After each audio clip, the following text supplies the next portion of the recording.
শুরু হয়ে গেছে আমাদের হরি মন্দির তৈরির কাজ। এতদিন ধরে যেটা বাকি ছিল, তো যখন বাড়ি হয়েছিল তখন না জায়গা জমির কিছু সমস্যার জন্য মন্দিরটা আর বানানো হয়ে ওঠেনি।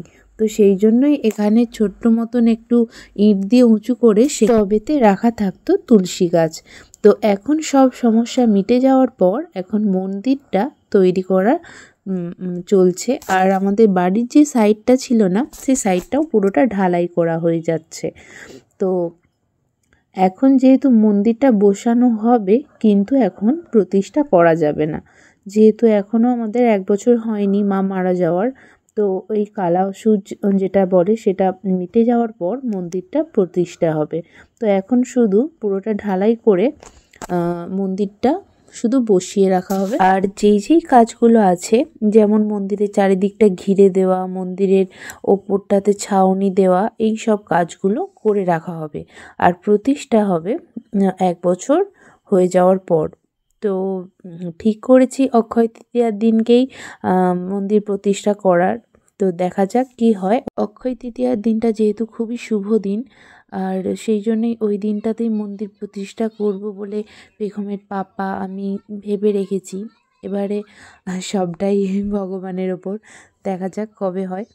আর এখন এই তো কাজ চলছে। তো এই যে ভাঙছে দেখতে পাচ্ছ না দেয়াল থেকে মন্দিরের সাইডটা, তো কি হয়েছিল আমরাও তখন জানতাম না। আমাদের বাড়ির সাথে না পুরো জয়েন্ট করে দিয়েছিল আর কি মন্দিরটা। তো আমাদের বাড়ির থেকে একটু সামনেই বাবুনপাড়া আছে, তো বাবুনদের দাদারা যখন এই পাশ দিয়ে যাওয়া আসা করে, তো তারাই বলল যে বাড়ির সাথে মন্দিরটা জয়েন্ট করাটা কিন্তু ঠিক হচ্ছে না। তো সেই দাদাই বলল যে কারণ মন্দির যেহেতু প্রতিষ্ঠা হবে, তো বাড়ির সঙ্গে যদি টাচ থাকে তাহলে অনেক নিয়ম থাকে, যেহেতু আমরা বাড়িতে বাথরুম আছে, তো সেইটার সঙ্গে অ্যাটাচ হয়ে যাচ্ছে মন্দিরটা। তো সেই জন্য বলল যে জয়েন্ট না করাটাই ভালো। জয়েন্ট করে দিলে অনেক কিছুই মানে পালন করতে হয়, যেহেতু মন্দির আর বাড়ি দুটো আলাদা। তো সেই জন্য আমাদের যে জয়েন্ট করা ছিল মন্দিরটা, তো সেটাকেই ওই মিস্ত্রি দাদারা ভেঙে দিচ্ছিল, যাতে বাড়ির সাথে মন্দিরটা জয়েন্ট না থাকে। তো যখন আজ মন্দিরটা বসানো হচ্ছিল না, তখন বারবার একটাই কথা মনে হচ্ছিল কি মায়ের খুব ইচ্ছে ছিল এরকম মন্দির বসানোর। তো সেই জন্য মা থাকাকালীনই এই মন্দিরটাকে নিয়ে আসা হয়েছিল তার ইচ্ছেতেই। তো আমাদের বাড়ি হবার পর তুলসী মঞ্চটা বসানো হবে, এটাও ঠিক ছিল। মা বলেছিল যে বাড়িটা হয়ে যাক, এর 1-2 বছর পর প্রবলেম সব ঠিকঠাক হয়ে গেলে তুলসী মন্দিরটা বসানো হবে। তো আমরা যেই সময়টাতে আসছিলাম না দেশে, তো এরকম ঠিক ছিল যে মা সুস্থ হয়ে গেলে মাকে নিয়ে যখন আমরা আসব, প্রথমে এসেই তুলসী মন্দিরটা বসিয়ে নেব। কিন্তু মাঝখান থেকে সব কিছুই কেমন যেন হয়ে গেল। তো তারই ইচ্ছে ছিল আজকে মন্দিরটা বসানো হলো, তুলসী মন্দিরটা হলো, জায়গাটা সব কিছুই ঠিকঠাক হয়ে গেল, কিন্তু মা দেখতে পেল না। যেহেতু মায়েরই এটা খুব ইচ্ছে ছিল, পছন্দের ছিল, কিন্তু সে নিজের চোখে আর দেখতে পারল না। জিনিসগুলো হচ্ছে, সবই হচ্ছে, কিন্তু মা নেই। এটাই একটা কি বলবো, আজকে যখন মন্দিরটা বসানো হচ্ছিল না, তখন এটাই বারবার মনে হচ্ছিল, যেহেতু তারই ইচ্ছে ছিল। তার আরও একটা ইচ্ছে ছিল জানো, যেরকম তার খুব, যখন আমি 2য় বার প্রেগনেন্ট হই না, তখন সে সবাইকে, আমি জানতাম না, আমাকে বলেনি, তো এখানে সবাই যেরকম আমার 2টো ননদ ছোট যারা আমার সঙ্গে সর্বক্ষণ থাকতো বিয়ের পর থেকে, বাকি আমাদের এখানের মায়ের কিছু কাছের মানুষ তাদেরকে বলেছে যে আমার নাতনি আছে, এবারে আমার একটা নাতিই হবে, আমার গোপাল আসবে। তো আমাদের বাড়িতে না এর আগে আমি যখন আসছিলাম দেশে, তো তখন একজন না গোপাল নিয়ে এসেছিল। তো আমাকে বলেছিল নিতে কোলে, কিন্তু আমি যেহেতু সেই সময় স্নান করিনি, তো মাকেই বলেছিলাম তুমিই নাও গোপালকে। তো মাই নিয়েছিল, মা নিয়ে গোপালকে সব ঘরগুলো ঘুরিয়ে দেখিয়েছিল। তো আমি সেই ফটোও তুলেছিলাম। তো মায়ের খুব ইচ্ছে ছিল তার একটা নাতি হবে।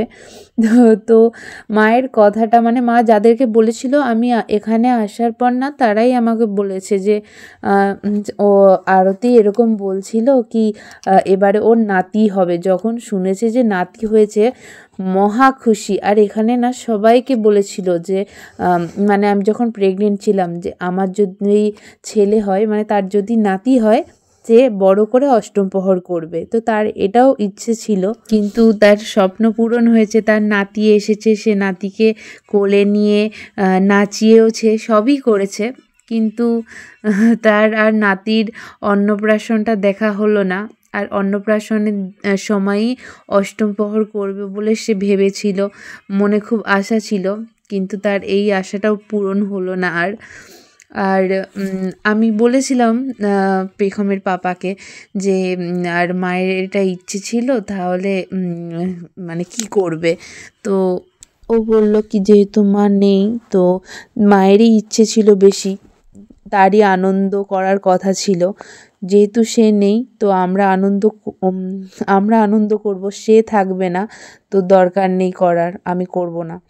তো যদিও তার যদি ইচ্ছেও থাকতো ওই সময়টাতে অষ্টম প্রহর করা চলতো না, কারণ আমাদের সেই সময় কালা অসুচ চলছিল, কোনো শুভ কাজ করার কথাই ছিল না। তবুও তার মধ্যেই অন্নপ্রাশন হয়েছে, কিন্তু বাড়িতে অন্ন ওর মুখে দেওয়া হয়নি, মন্দিরে ওকে প্রসাদ খাইয়ে নিয়ে এসেছিলাম। তো বাড়িতে কোনো অনুষ্ঠানই হয়নি। তো ওর অন্নপ্রাশন হওয়ারও কথা ছিল না, যে অন্নপ্রাশনটা হবে না, কিন্তু সবাই বলল কি অন্নপ্রাশন না হলে ওকে তো কিছু খাবারও দিতে পারবো না, না। তো সেই জন্য ওর অন্নপ্রাশনটা করাতেই হতো। তো সেই জন্য মন্দিরে প্রসাদ খাইয়ে নিয়ে চলে এসেছি। আর বাড়িতে মানে যারা যারা ছিল তো তাদের খাওয়ার ব্যবস্থাও হয়েছিল আমার এক মামা শ্বশুরদের বাড়িতে। আমাদের বাড়িতে কোনো কিছুই হয়নি। আর অন্নপ্রাশনের আগের দিন যে পুজোটা হয় ষষ্ঠী মাতার, সেই পুজোটাও আমাদের এখনও করা হয়নি, ওটাও 1 বছর পরই করা হবে।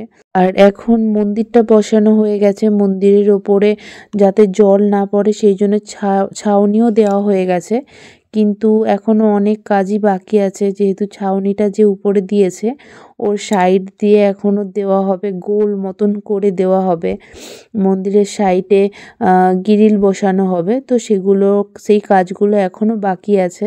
তো এই কাজগুলো অল্প অল্প করে এগিয়ে রাখবো, তারপর একবারে প্রতিষ্ঠা পুজোর আগে মানে সব কাজ গুছানো হয়ে যাবে। তো চলো ভিডিওটা আজকের মতো এখানেই শেষ করছি, আবার আসছি নতুন কোনো ভিডিও নিয়ে। তো চলো আজকের মতো সবাইকে টাটা, সবাই খুব ভালো থেকো।